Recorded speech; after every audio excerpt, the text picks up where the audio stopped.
Hello, this is Ray Varner, class of 2010. I'm here in Ashland, Virginia, the McGraw-Page Library on July 15th, 2011 with the Living Legacies Oral History Program, and in particular the Women of Randolph-Macon Oral History Program. And the interviewee for today is Eloise Piccolo, class of 1945. She was known as Eloise Goddin at her time here at Randolph-Macon. And Kim Dutton, class of 2011, from the library is here today, and then Claire Stevens and Sarah Hendricks from the development office are also here. All right, hello, Eloise. Hello, Ray. All right, the first question I want to start is an easy one. So, where did you grow up? In Ashland. So, how long is your family always lived in Ashland? Yes. Or? Yes. Sometimes in Hanover County, but ever since I was born, we lived in Ashland. So for my parents were born in the county. Oh, okay. Okay. So, what was your connection to the college? Did your parents know about it, or how was it? Well, of course, in a town as small as Ashland, and with a college here, you're bound to know about it. And when I came along, finishing high school and ready to go to college, it was just 1942 is when I graduated from high school, so we were just beginning into World War II. And funds were a little slim, and the whole world was different than it is now. So my choice was to go to a local college where I could be close to home, expenses would be less, and I would get an excellent education knowing the reputation of Randolph-Macon. So, as we all know, Randolph-Macon at the time was strictly for men. Yes, yes. So, why did they let you go to school? Well, it was strictly for men, except the girls of Hanover County were allowed to come as day students. They had no dorm facilities, but we came as day students, and that had been going on for quite a few years before I started college. There were girls, probably I could count on my fingers, that had graduated, but they were all day students and local. So when I came, I guess there were probably maybe 5 of us who entered in my freshman year. Was it common for girls just to take classes, or did they normally go all the way through? Did they get their degrees? Oh, no, they got their degrees. Okay. I imagine possibly some did take classes. I don't know about that, but the ones I knew, stayed through and got degrees. A couple of them I can remember who dropped out for various reasons, but it was not just a matter of sitting in on classes. Mm-hmm. So, you said that you were looking maybe at other local colleges? Were there some other local colleges on your... Well, there was Mary Washington in Fredericksburg, and Longwood at Farmville. I think it was then called Farmville State Teachers College.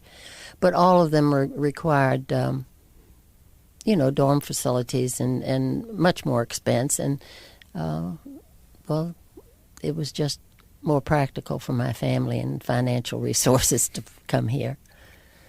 Was there any type of interview process to getting in? At that time, I don't recall that there was. I did finish pretty high up in my high school class, and maybe that was taken into consideration. I was second, I believe, salutatorian. Anyway, rules were very, very lax then.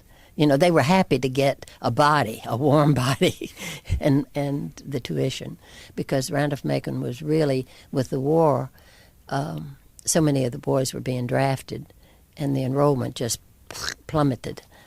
So they were happy to get us, and if we had a fairly good scholastic average, that was even better. And you went to a high school that was co-ed, right? Oh, yes. I went to the local public high school. So when you knew going in that Randolph-Macon was an all-male school... Oh, yes. I'd always known that. Were you afraid, or were you excited? Or No, I was excited, I think, being one of a few girls and, with that number of boys. As I said, I think the enrollment at that time, average enrollment before the war, was about 300 students. However, it dropped to, at one time, there were only 35 students enrolled in the whole college. So it was quite an effort for the college to keep the doors open. Wow. So were there 35? What year was that when you think there was? I started here in September of 42, Mm-hmm. and I graduated in August of 45. During that time, they had summer school because of the extreme circumstances that the country was in, and a lot of people wanted to get as many classes in as possible. So I attended, although I don't, now looking back, I wish I'd just gone right on the 4 years regular, but I did go to summer school, and so I finished in 3 years. Finished in August of 45. So you lived at your home while you were Yes, here? rode my bicycle to classes. Even in the summertime. Yeah, It's hot. that's right. But I think there were only about 3 or 4 cars on campus that were owned by students. I mean, cars were just, you just rarely heard of a student owning a car. I mean, you've got to remember, this is, 65, 67, almost 70 years ago. They were rationed cars. Gas was rationed as well, that's right. Did you, as an 18-year-old, did you get rations for your parents? Oh, Or were you yes, dependent on your parents? they took care of the, I lived at home, and they took care of all the rationing books and the coupons, but it was allowed that I was an only child. But yes, I got the sugar, and I don't know about the gas, to tell you the truth. Can't remember that. So what kind of activities did you do on campus? Were there any clubs or anything like that? Well, there were no sororities, but there were, I believe, 6 fraternities of the ones we have now. And we were called Little Sisters instead of, having a sorority. We never had that, but we were Little Sisters if we dated, boys of a certain fraternity. We were a little sister of that fraternity. And the way that Randolph-Macon stayed open financially is, and Dr. Moreland has to take credit for this, he, and I'm not sure exactly what roads he went through. I know his wife's brother was a representative in the House, and that may have had something to do with it. But they were able to obtain permission to have a unit on campus called the ASTP, which stood for Army Specialized Training Corps, ASTP program, Army Specialized Training Program. And a certain number of soldiers were sent to Randolph-Macon, and they had, what was called the Commons Club then. It was a non-Greek organization, and it was located, I know there's a fraternity house up there at the end of College Avenue, the last fraternity house before you get to the railroad. Is it Pike still? SIGAP. It is. Well, anyway, that Commons Club building was located at that property. And that was made command headquarters for the Army. And we had a colonel and a couple of lieutenants and a major, and a staff of about 5, but it was a regular Army base.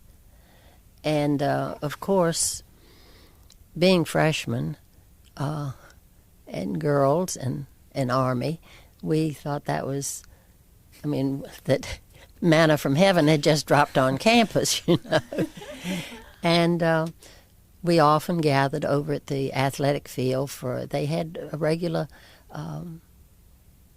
programs as they do on a regular Army base, as far as caps and formation at the end of the day. And often the girls and other town people would go over and sit on the bleachers and watch that formation. It was different and interesting, and we didn't have a whole lot to take up our time as far as entertainment. And that was one of our daily activities. A lot of the boys from ASTP dated town girls, and there were 3 or 4 marriages that came out of that, too. But the boys had some military-only classes. They had their own Army professors, teachers, and some they attended classes with the civilian students. But most of their classes naturally were things such as math and the science classes, not so much, your language and history and that sort of thing. So you were able to take any class that, other than those military classes, you were able to take? Oh, yeah, I could do any curriculum. I had advisors, just like I'm sure you all do now. Yeah. And I majored in biology. And were there limited, if there were only 35 students or however many, were there limited course offerings? Or did the I'm sure they were not near the course offerings that they are now. Didn't have, near the professors. But from 1940, do you think the schedule in 1943 was similar to the schedule in 1940? I.e. Oh, yes, I think so. Mm-hmm. Still the range? Yes, yes. yes. Just that this is all that's offered? No. In fact, they offered the same number of classes, I think, and sometimes classes only had 2 or 3 students in them. I went to many classes that were just, 3 or 4 students. And then there were others that had 20 or so. Were you often the only girl in your classes? Sometimes, but most of the time we had 2 or 3. How did I guess the boys at that point were used to girl day students? Yes. They just treated us just as sisters and with respect, and we just interacted just like boys and girls do now, I'm sure. Yeah. How about the professors? They just got used to calling, they would say, well, of course, some of the professors I'd known since I was a child living here in town, because they had the same professors for a long period of time, usually. I mean, they were here to stay. And they often called me Eloise, but in the classroom they tried to say Miss Goddin. Well, did they also use the last name of the men too, or is that only Yes, the last yes. name? Okay. No, yeah, they did men too. Mm-hmm. Okay. And it depended on the professor and what he chose to do. But yes, they mostly did Mr. and Miss. So basically what I'm hearing is that, I mean, even though you were a girl, at the school, young lady, there wasn't much difference. No, absolutely. No, we had the same requirements to make, and the only difference was that usually we hung around and paired up with somebody and walked to the next class, as a little form of dating or flirting or something of that nature.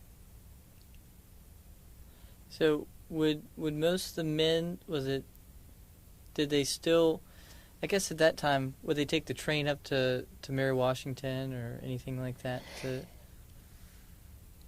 for girls? I guess they did. I really don't know. I know we had big dances a couple of times a year, and most of the boys invited girls from the other colleges down for the weekend, and I imagine they did take the train. I'm just not sure about that. So very few people had cars.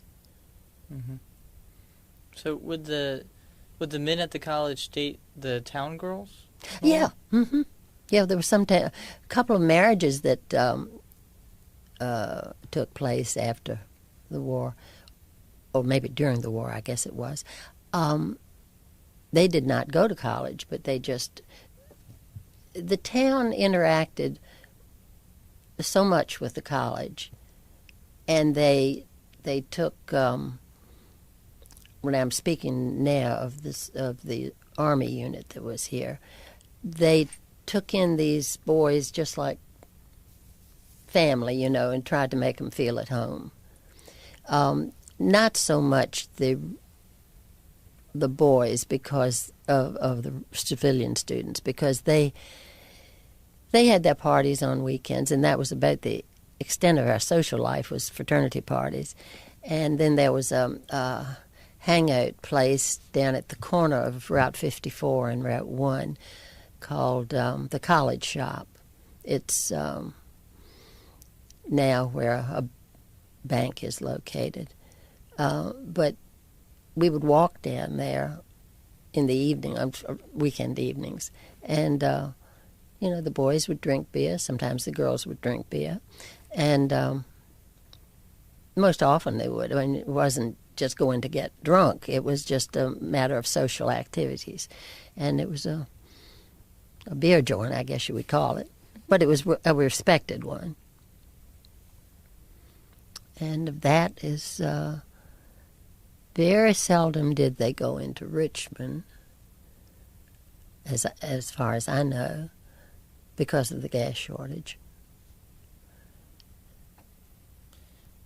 So, were your good friends while you were on campus, the girls that were living in town that were also day students? Yeah, I knew all of them. Knew them all. And I guess had you grown up knowing them? Pardon? I mean, had you grown up knowing them? I hadn't grown up knowing most of them. There were a couple of girls who were from out in the county up toward Beaver Dam that I had not known. And I met them through the college. But most everybody was in town, and I had known them as, growing up. So, do you remember any of their names? Or oh, yes. The other girls? Sure. So, you mentioned that you were a biology major, Mm-hmm. I guess? Yes. So, and who was your advisor while you were here? Well,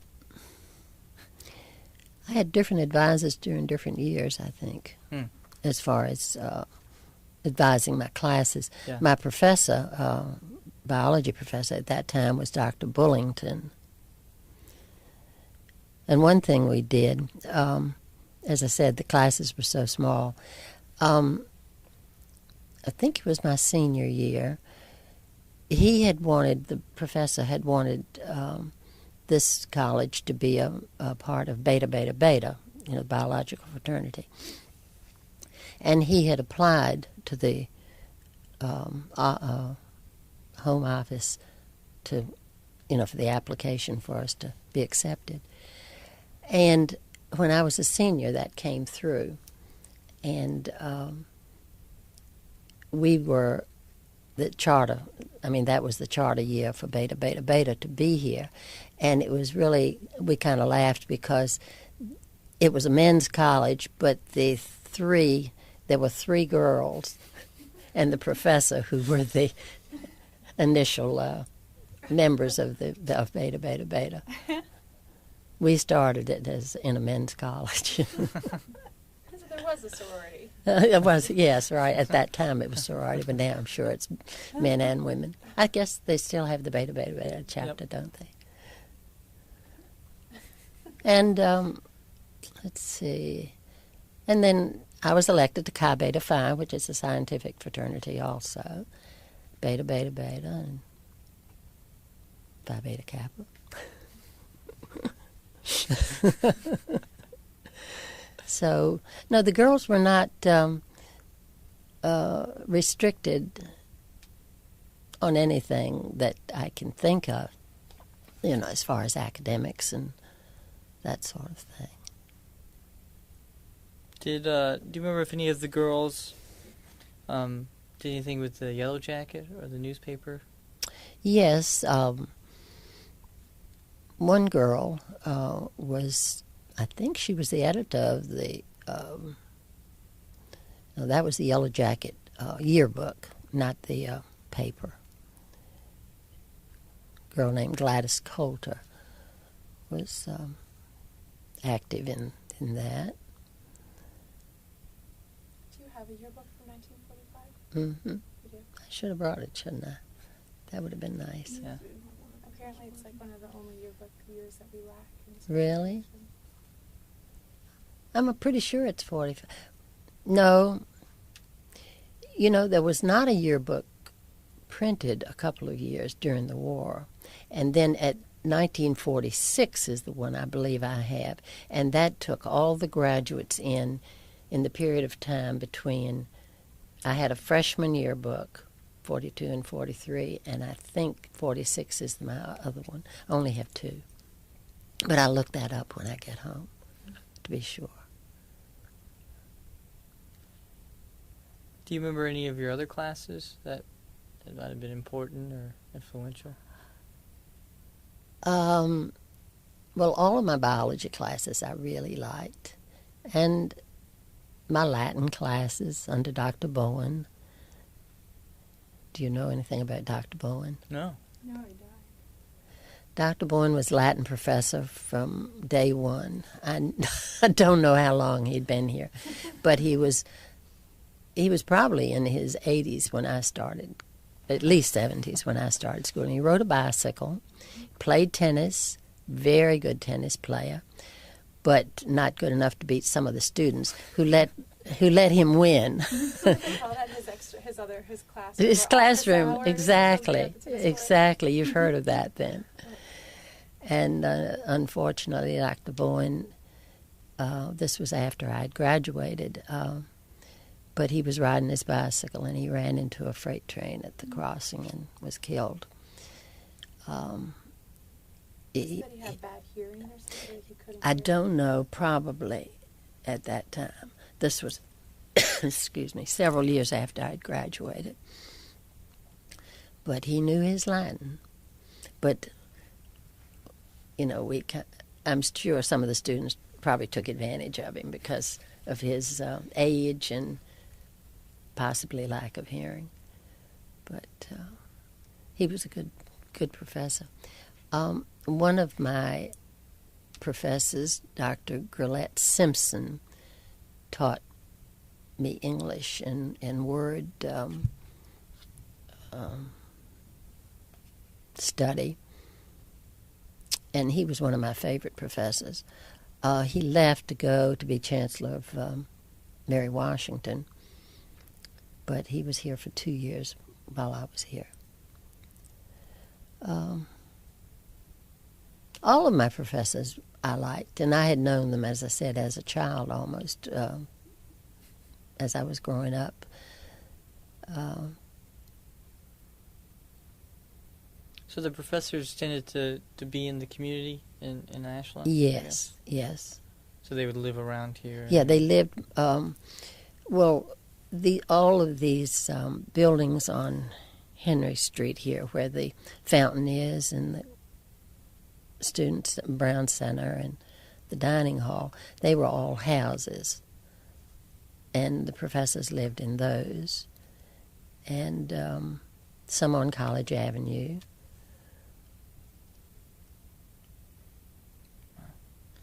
So what did you do after you graduated? Well, my plans were to go to graduate school, but I was to work for a couple of years, to accumulate some money. And I worked in a dental office and met my husband and never did get to graduate school. I raised 4 children instead of going to graduate school. So what was your reaction when you heard that the college had gone co-ed? Well, I really don't know that I had a particular reaction. I think I was glad that they were, because I knew that that was a tendency, in this day and age, to have co-ed schools, and I thought it would be good for the college. Were you contacted as one of these very sort of special? Well, there really weren't that many of you. No, there weren't, and yes, I brought this along. I can't remember exactly. It was a celebration of the 20th anniversary that women. This must have been in the early 90s, and I was interviewed then. It was a panel of us that had graduated, and I had a few things that I had jotted down here. I said, I'm a 45 graduate with a major in biology. My student memories can be best described as the best of times and the worst of times, and that is a good way to express it. Our freshman year was the first full year after the bombing of Pearl Harbor. So the enrollment quickly dropped from about 300 students to 30-some. But one thing that really helped in a positive side was that the professor-student ratio, we had, as I said, sometimes just 2 or 3 students in a class. That wasn't good for the college, but it was certainly good for the attention and the student-teacher ratio. Oftentimes we would go, on hot summer days particularly, we'd go out and sit under the trees and have class and conduct the classes outside.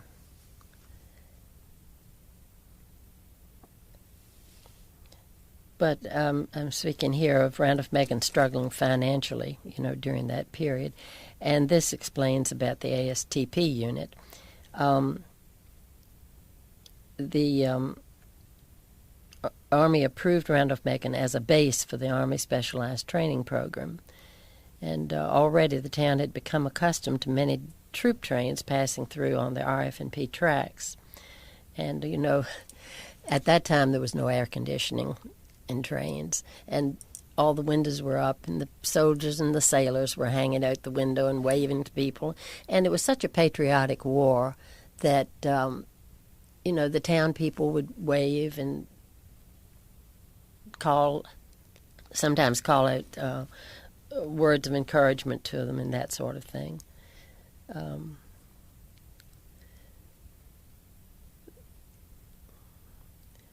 Let's see.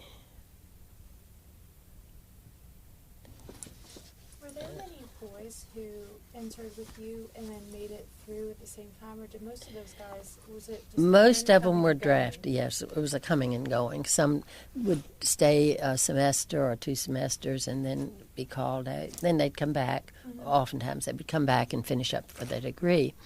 But rarely did anybody ever go straight through college unless they were 4F and, didn't qualify to get into the Army.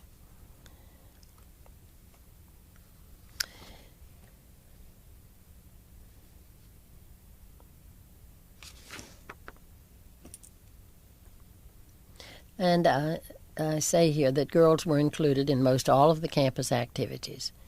And we were not excluded from clubs or organizations. We had to wear the rat caps. Oh, you did? Yeah. Yeah, we had to wear rat caps just as a boy did. Did girls have a dress code? Didn't have a dress code, no. So you could wear pants or something if you wanted to? Yes, and pants were not as prevalent as they are now. And jeans were something that you just didn't hear of. But skirts and sweaters were mostly, what we wore. Were you allowed to go into the dorms? Not to the dorms, no. There was a scandal one time where one of the girls, not our girls, this was a visiting girl, went into a dorm, and this caused quite a ruckus. Not only on campus, but in the town. It was not done. We did go into the fraternity houses, but it was not really accepted that we go upstairs in the fraternity houses. Mhm. And most of the time we went to the fraternity houses was on party night. Weekends we'd go. When your dates would pick you up, do they have to come and ring your doorbell? And Oh, go yes. through your father and. Well, I didn't go out with anybody they didn't know, I'll tell you that. And you mentioned women would come, from other schools for Yeah. the dances, and there was this one particular scandal. Where were the women who were not from the town supposed to stay when they came? They had certain homes, certain people had like a rooming house. I mean, it wasn't that they had a rooming house all the time, but during the college weekends, they would open up their spare rooms to certain girls. And after I graduated and married, I kept some girls from time to time that came for party weekends. That's great. That's amazing. Kept them on their toes. Yeah, that's right. Were there curfews? I mean, even could you be at the fraternity house at midnight? I mean, Yeah. I don't recall that there were curfews other than those imposed by your parents. Which are probably stricter than anything the school would. That's right. What did the campus look like? What did it look like? Do you recall? Basically, of course, the layout was the same, and we had fewer buildings like the dorms that have been built and classroom buildings. We didn't go over where Fox Hall and Copley Hall, is that the one next? They were not there. Was that forest This- or field? That was a house. They were houses, homes. Homes. And see, at that part of that time, I think it was during my time here, that they built the cafeteria, the first cafeteria. Otherwise, the boys had to eat in boarding houses. And there were Miss Mary Blackwell, Ms. Wagner, and one more. There were 3 main boarding houses that the boys went to get their meals. There was no meal program at school. And when you say a boarding house, is that, It- people within it was- the town who are offering? Yes, yeah. It was mostly, and Miss Mary Blackwell, yes. They were mostly widows. And they had a large home, usually right around the campus, because, of course, that was for convenience. And they would do that, as a livelihood. Yeah. I'm sorry. Could you choose which one? You went Yes, to? yeah. It was up to, I believe it was, I never was involved in that because I always went home to my meals. But I think it was up to the student as to which one they wanted to go to. Like you said, I mean, there were 300 students before, so I mean, they had to feed all these people. So That's all right, these boarding houses, they must have always been packed. They were, and that's the reason that sometimes they might choose one, and she had all she could take, so she couldn't take another student. I don't know exactly how many, as an average, each one took, but they were boarding houses. That's the way they did their meal programs. So have you stayed in Ashland all the time since you've graduated, pretty much? Yes, I have. I've lived here. So how have you stayed in contact with the college? Have you done any events or anything? Well, yes, I've been on several committees, and I was president of the Boyden Society, which was formerly known as the Old Grads, and I was on the board of the Alumni Association. When do you during graduation do you walk out with the Boyden Society? I didn't last year because of a health issue I had. But I mean, this year and last year. But I have done that, yes, but I usually attend anyway, because the speaker is usually a very interesting person, and I usually know somebody in the graduating class. So I'm assuming you're pretty much the only woman that normally is part of the old grads? Yes, we did have another one, Patricia Custer Jackson, but she passed away a few years ago. She was on the board, and she did quite a bit in keeping in touch with the college. There is a lady up in Beaver Dam who was in a year prior to mine that would usually come to the graduation reunion weekend, but I didn't see her the last time. This was the first year that I've missed ever since we started having reunion weekends, which, how many is that? Like 40 probably. And I've been every year. In fact, I got the prize for the most attending for so many times that I finally told Susan to please give it to somebody else. That's great.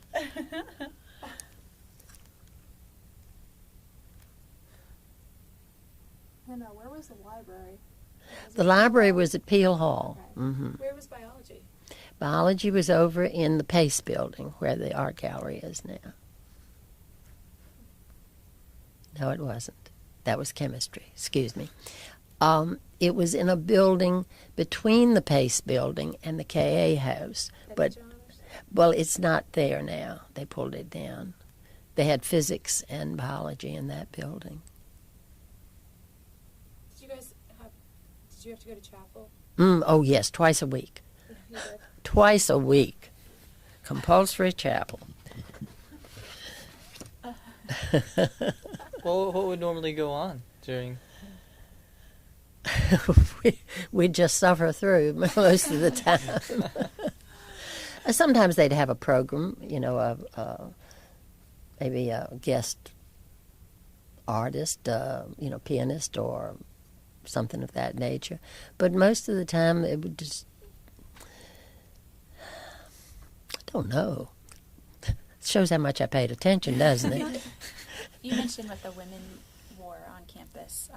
What was the men's attire? Oh, casual, but neat.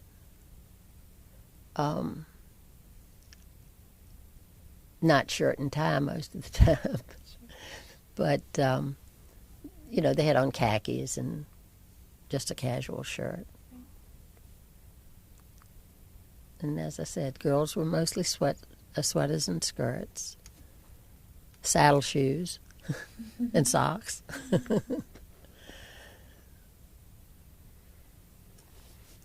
Right. If you knew an incoming, so there were freshmen, coming into the school, Right. either be a young woman or a man, what advice would you give them for their time here at Randolph-Macon? You mean now? Yep. If someone was entering now. Well, it's hard to say. The school has changed so much and offers so much more. I would hope they would do their best academically, but don't neglect having some fun too. Yeah. All right.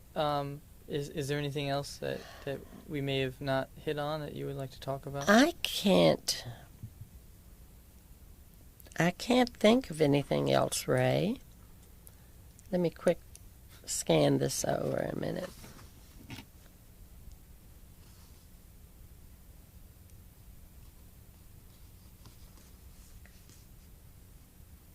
Did your children consider Randolph-Macon? No, they didn't. I think they thought it was too close to home. I was hoping that they would, but they chose UVA and Virginia Tech. After you graduated and you're still in town, did any of the young women who were seniors at Henry Clay. Mm-hmm. Did they ever ask you for your thought, you know, as an alum? Because there's got to be some type of trepidation to be a. I mean, it takes a bold woman to enter an all-male school. I mean, Well, I guess it does, but you know, at that time, I really didn't think about that. I mean, I had known the college boys. We had had some connection with them through church and that sort of thing. And it was like just a tight family. And I don't think I felt scared. I really felt lucky. And no one ever asked you, what was it like? Yes, well, no, they didn't. They actually, that I can remember, they didn't. I'm sure that they had asked me from time to time, how it was, what it was like, but it's been a long time ago, Sarah. Sometimes my memory doesn't serve me as well as it should. I can think, the more I think about it, little things come to mind, but... Did you say that your husband had gone here as well? Yes, he was here, and then he went on to medical college, pharmacy school. And what we did, he opened his own drugstore here, and we had that for about 27 years. So were you here at the same time, the two of you on Randolph-Macon campus? No, he came after I had graduated, just after I had graduated, because he'd been in service. Was your drugstore the one that's maybe like where the equestrian shop is? Uptown. In Ashland? Yeah, it was in Ashland, but it was down on England Street. Do you know where the... it's called... He bought it a couple of years ago and changed the name. Ashland Town Center, I think it is. It's on England Street, just on the before you get to the police station. Oh, okay. Yeah. Okay. There's no drugstore in there now. We sold it in... we sold it to Dick Workman in 83, I believe it was. And it was called the Hanover Pharmacy. And he continued to operate it for right many years. And then he sold, and it just went out of business. But we had 2 drugstores in Ashland ever since I could remember as a child. And my husband thought, well, we need a third one. So we did, and that was our life while we were, had a young family, had 4 young children, and the drugstore. So I was quite busy, as you asked me what I was doing. But I did the not managing the medical part of it, but the office part.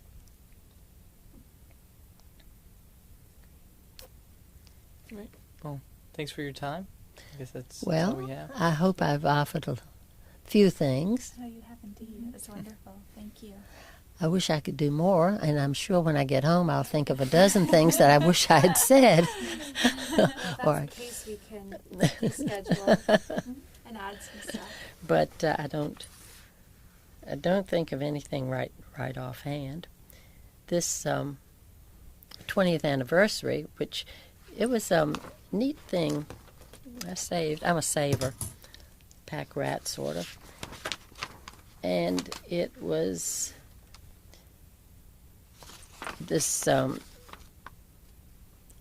program that I saved, 20th anniversary of women at RMC, and it was over a weekend, I believe, and some of us, there were 5 or 6 of us here who were invited to speak. I was committee co-chairman, so I was the first one. And the next was Dr. Dorothy Jones. She was a local lady, and she finished in 1932. She was in the Women's Club of Yes, yes, yes. She was, as I am. That's a wonderful organization. But Dorothy taught. She was, I think, she was chairman of her department at Winthrop College in South Carolina. And when she retired, she came back here, and she was active in Randolph-Macon's activities as well.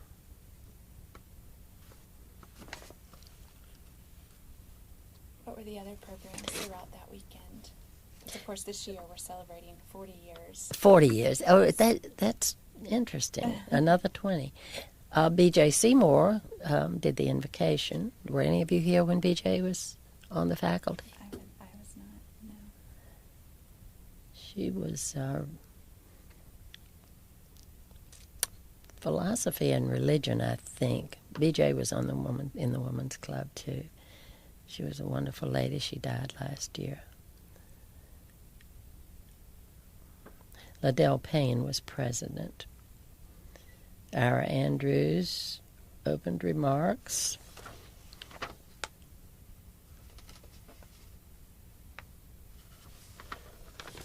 I don't know whether you'd like to take a look at that or not.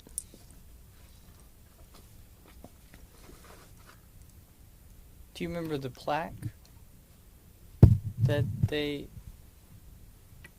had put up celebrating? The 20th? Yeah.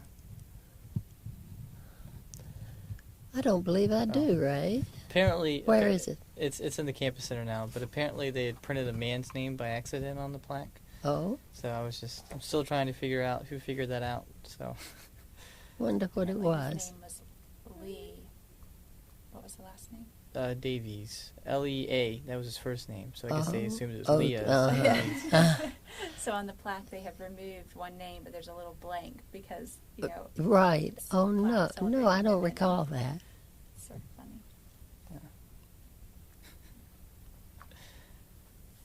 That's interesting. So do you ever, you graduated before these other women came in, and, before it went co-ed, technically, co-ed, even Right, though it was right. co-ed.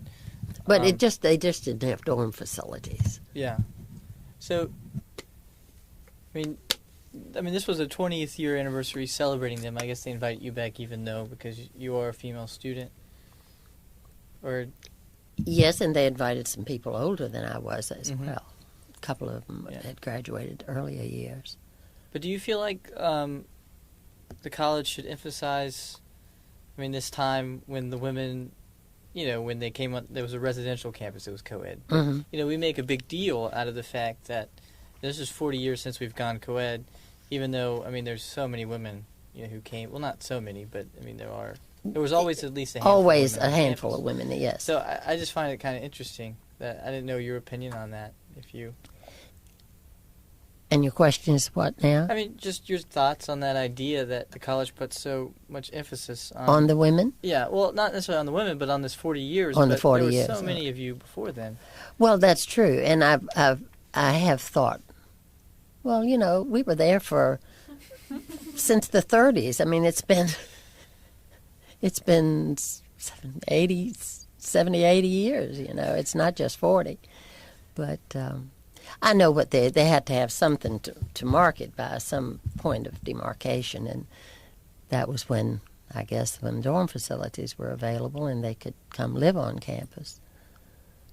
Did you have to struggle your whole life? People saying, "Oh, how was Lynchburg?" Yes, I have many times. They've. You just have an automatic response. I just said, "Well, I went to the men's college. I live in Ashland, and I went to the men's college." Now they don't have Randolph-Macon to. What is it, Randolph? Now they finally decided on. I see in here you mentioned in your remarks you prepared for the 20th anniversary that women were allowed to become cheerleaders. Oh yeah, I was a cheerleader. I forgot to mention that. I was a cheerleader in my freshman year. I have a picture of Jack Russell and somebody else, and Ernie Detbarn and myself, and we had our rat caps on, the yellow and black little skull caps. And I donated, we had a white skirt and white sweater was our uniform with a megaphone, a yellow and black megaphone said RMC across the front. And that was sewed onto the sweater. So I donated that to the archives a few years ago, or many years ago, actually. I don't know what happened to my skull cap. I kept it for years and years, and maybe the moths did away with it. I'm not sure.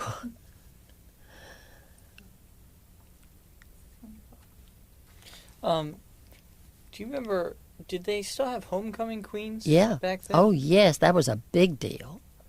So, were there any ever day students who were elected, or was it No, normally- mostly the homecoming queens actually were like the president, the male president of a fraternity. His date was often, as I recall, I think it was his date that was homecoming queen, or in the running for homecoming queen. Then I don't know how they chose out of the 6 fraternities the girlfriend of the president of each one. Mm-hmm. But mostly they were not local girls.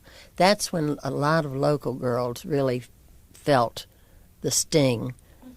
When big things came up, the boys invited their real girlfriends, not the town girlfriends, townies as they called them, us. But